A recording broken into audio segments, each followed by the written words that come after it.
Hello guys, നമുക്ക് അമ്പലത്തിൽ പോയിട്ട് വരാം. നമ്മൾ അമ്പലത്തിൽ പോകാൻ പോവാണ് ഗൈസ്. അതിനായിട്ട് ആദ്യം ചെയ്യേണ്ടതെന്ന് പറഞ്ഞാൽ നമുക്ക് ഇപ്പൊ ഈ കരയിൽ നിന്ന് അപ്പുറത്തെ കരയിലോട്ട് പോകണം. അതിന് ഓടി നമ്മൾ ഈ പാലം ചാടി ഇറങ്ങുക. അമ്പലം അടയ്ക്കുന്നതിന് മുമ്പ് ചെല്ലണം ഗൈസ്. അതുകൊണ്ട് പെട്ടെന്ന് ഓടണം. ഓടി ഓടി ഓടി ഓടി ശാന്തി വീട്ടിൽ പോകുന്നതിന് മുമ്പ് നമുക്ക് ആ അമ്പലത്തിൽ ചെല്ലണം. അങ്ങനെ നമ്മൾ അമ്പലത്തിൽ എത്തി. ഇതാണ് നമ്മളെ പനമൂട് അമ്പലം. ചെന്നപ്പോഴത്തേനെ പൂജ തുടങ്ങിയിരുന്നു. അത് കണ്ടപ്പോഴാണ് ഗൈസ് നമുക്ക് സമാധാനമായത്. ശാന്തി വീട്ടിൽ പോയിട്ടില്ലെന്ന് മനസ്സിലായി. പിന്നൊരു കാര്യം മനസ്സിലായി, ഞാനാണ് ഏറ്റവും അവസാനം ചെന്നതെന്ന്.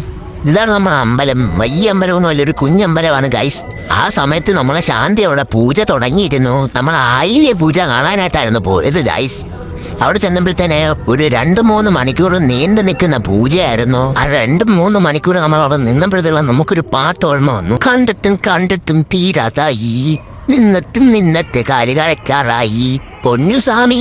പൂജയ്ക്കൊരു പര്യവസാനമായി ഗൈസ്. ഈ മണിയും ഈ ഫോണും കൂടെ ഒരുമിച്ച് പിടിക്കാൻ പറ്റാത്തതുകൊണ്ടും ഒന്ന് ഷേക്കായി ഗൈസ്. പിന്നെ നമ്മൾ ആ കർപ്പൂരം തൊഴുതിട്ട് പിന്നെ നമ്മൾ പ്രസാദം വാങ്ങാനുള്ള വലിയ ക്യൂവിൽ നിന്ന് നമ്മൾ പ്രസാദവും വാങ്ങിച്ച് ബാക്കി തൊഴുവത്തെ എല്ലായിടത്തും പോയി തൊഴുതിട്ട് നമ്മൾ അമ്മയെ ദേവി നാരായണ എന്ന് പറഞ്ഞ് തിരിച്ച് വീട്ടിലോട്ട് വരുന്നു.